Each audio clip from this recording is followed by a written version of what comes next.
in the world, witchcraft is kind of okay, as long... Wait, were those pictures of fucking the presidents? Was that Trump I saw? as it's real. Reapers, what's this good? It's your boy Laser. He's always back with another scary reaction video. He's on the scary content. 16 to the left, I guess, right now. Top 10 legal but creepy activities. There's so many daily activities that motherfuckers be doing that like they don't realize it's creepy as shit. With that stream, enjoy scary content. He's more scary reviews, features, flipping. You subscribe to the notification bell icon. I'll stream every night on Twitch. Go check out streams, fucking amazing. Let's dive straight in this video. Buck, and this is the top 10 legal but go. creepy activities. Starting off at number 10 now, we have cannibalism. Yeah, this one is not for the squeamish. Just warning you, we're starting off. By the way, check out my song Cannibalism on all platforms by Scythe Boy. Nah, but imagine eating someone else's pee-pee, bro. Imagine eating another human's flesh. Ugh. For the big one, some of you may be shocked by this one, but hear me out. Every country seems to agree that homicidal cannibalism is illegal. That is the act of killing someone in order to eat them. That's messed up. Necro-cannibalism is a different ballgame though. That's eating someone who is already dead. In 2015, 𝐿𝐶𝐶 was found after a year lost at sea. Not long after his rescue, he was sued by the family of his fellow sailor 𝐒𝐚𝐳𝐶, who accused him of eating Ezekiel in order to survive. A similar situation happened after a plane crash in the Andes in 1972, where passengers survived by eating the remains of those who had died. Straight out of the forest. When I think plane crash and cannibalism, I think the forest. Like, bro. Nah, damn. It happened again in 2000. 3 people from the Dominican Republic survived for 3 weeks at sea by eating some of the others. Just aside, like, what does our meat actually taste like? Like, to all the cannibals watching this, can you approve who had died from dehydration? According to experts, many jurisdictions... all the fuckers from North Sentinel, is that the island? North Sentinel Island, can you approve this? Oh wait, you don't have any Wi-Fi down there or technology. Bring no criminal charges to people who find themselves in this situation. Obviously, people should not seek out this situation. That would be even creepier.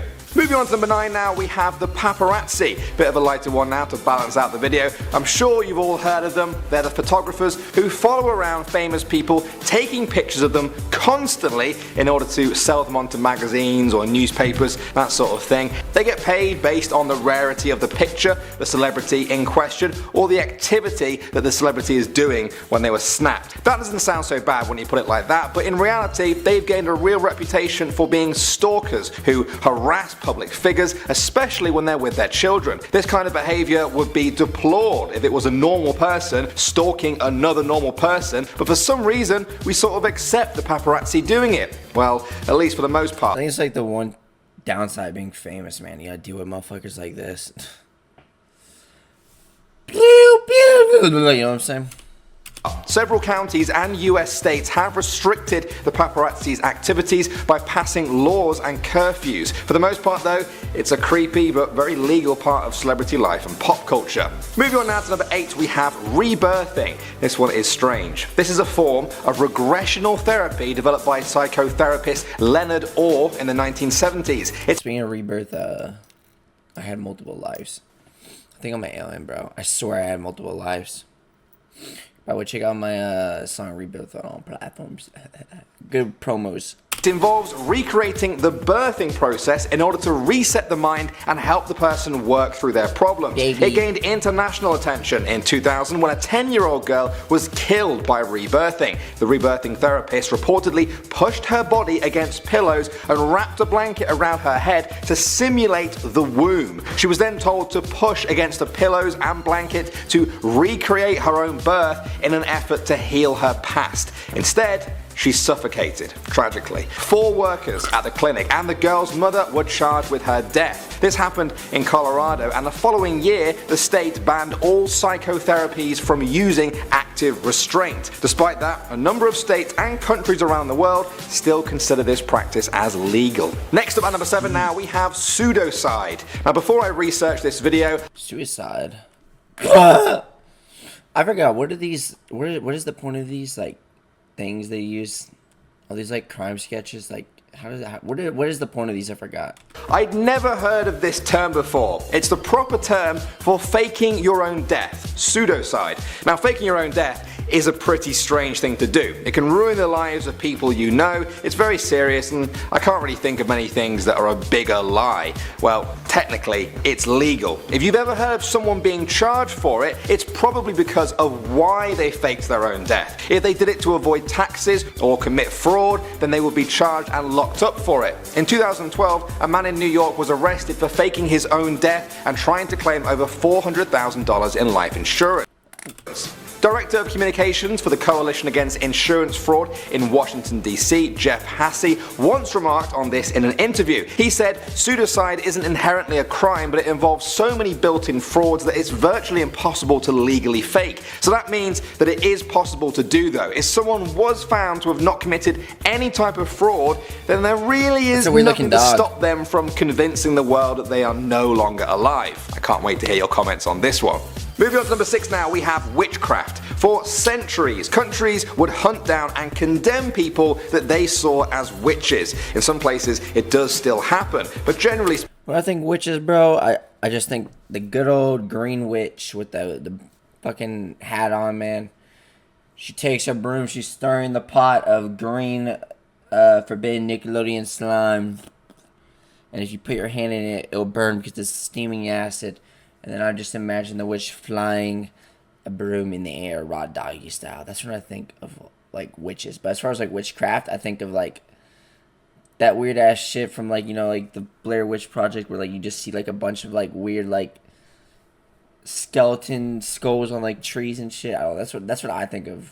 Like, when I think witchcraft, I think that and, like, skulls and all that shit. Speaking, witchcraft is not a punishable offence. Well, it's a bit more complicated than that, if I'm honest. In Canada, for example, the law states that you are guilty of the minor crime of witchcraft if you pretend to exercise or to use any kind of witchcraft, sorcery, enchantment, or conjuration. The key word there is pretends. That means that technically, if you really are a witch or a sorcerer, well then, witchcraft is totally fine. If you're only pretending though, you could face up to 6 months in prison. Some people find this to be a funny loophole, but others find it a little bit creepy that for some countries in the world, witchcraft is kind of okay, as long... Wait, were those pictures of fucking the presidents? Was that Trump I saw? As it's real. Any of you have any thoughts on that? Moving on to number 5 now, we have the elevator. This is just a fun one I'm throwing into the middle of the video. Picture the scene. You get into an elevator and there's a person just facing the wrong way. They're not looking at the doors, they're looking at the back of the elevator. It's a very small thing, but you'd be surprised how many people would get very creeped out by this. They might not even step in the elevator. You know what's even creepier though? Being in a full elevator while someone gets in and then faces the wrong way. They're just like nose to nose with you. A lot of people... See, like, you know, here's the thing about elevators, right? You know, don't get me wrong, I think elevators are... They're very fun. They're very fun activities to do. Don't lie, guys. We all jack off in elevators. Nah, but I think the most awkward thing about elevators, like, this goes out to anyone that's, like, been, like, at a hotel or whatever.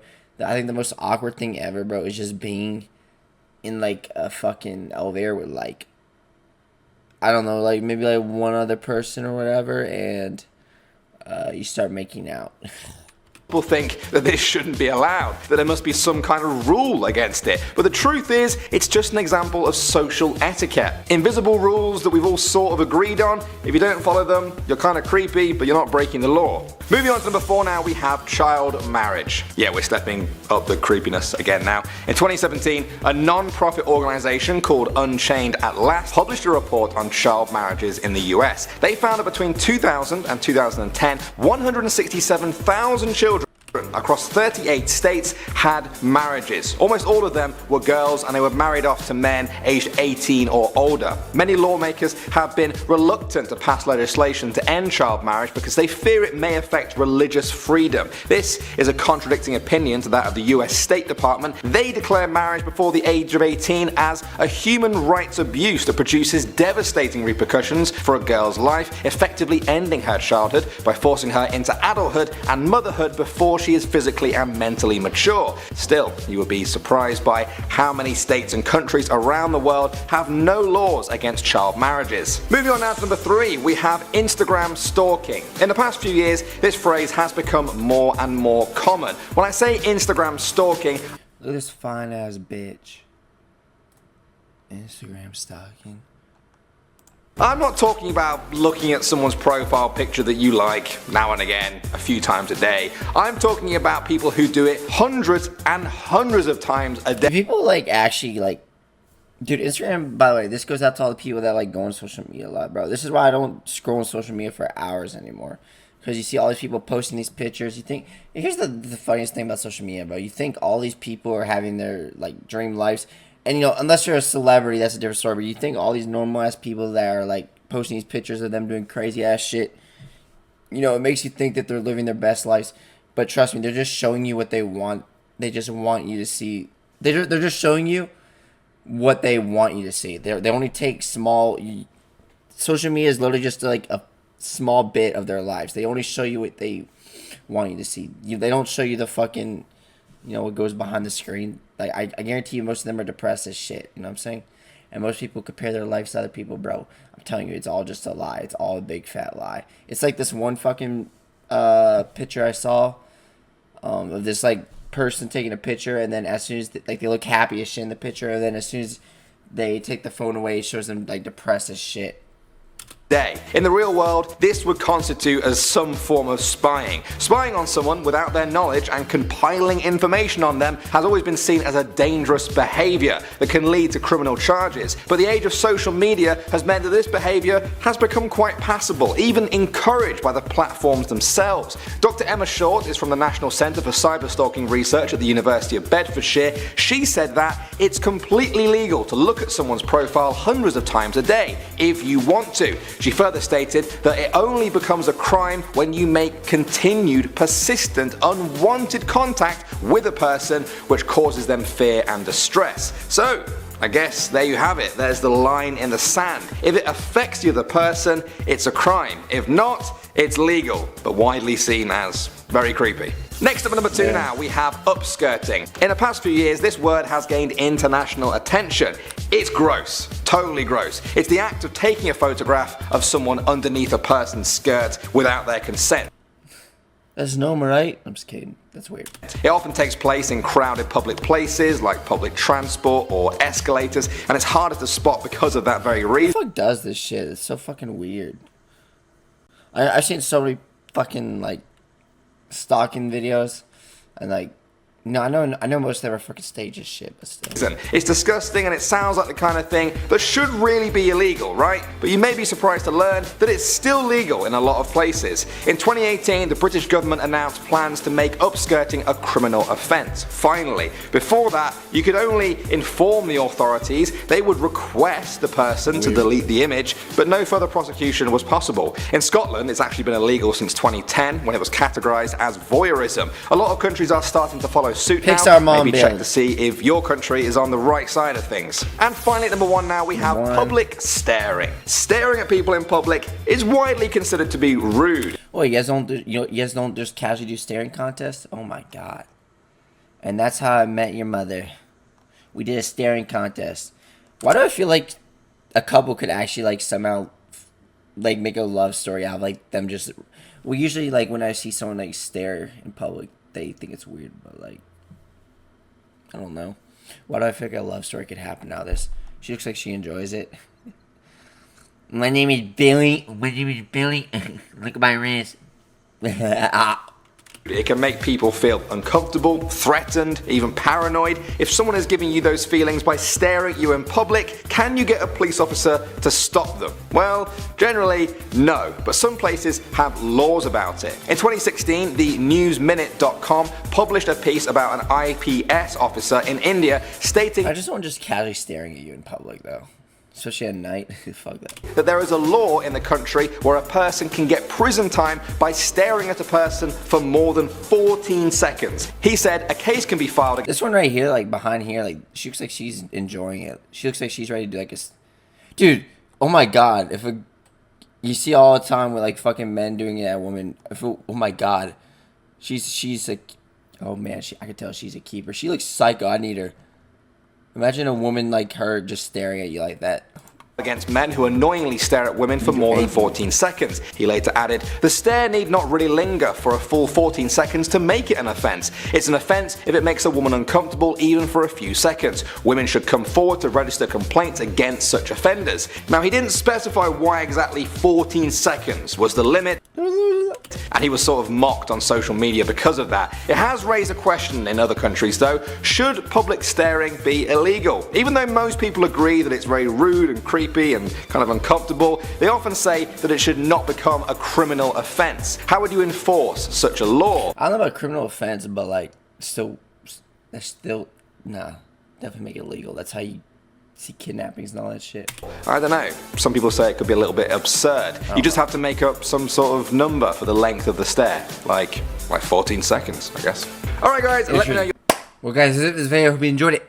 Which one of those legal but creepy activities was the most interesting to you? Is your scary content?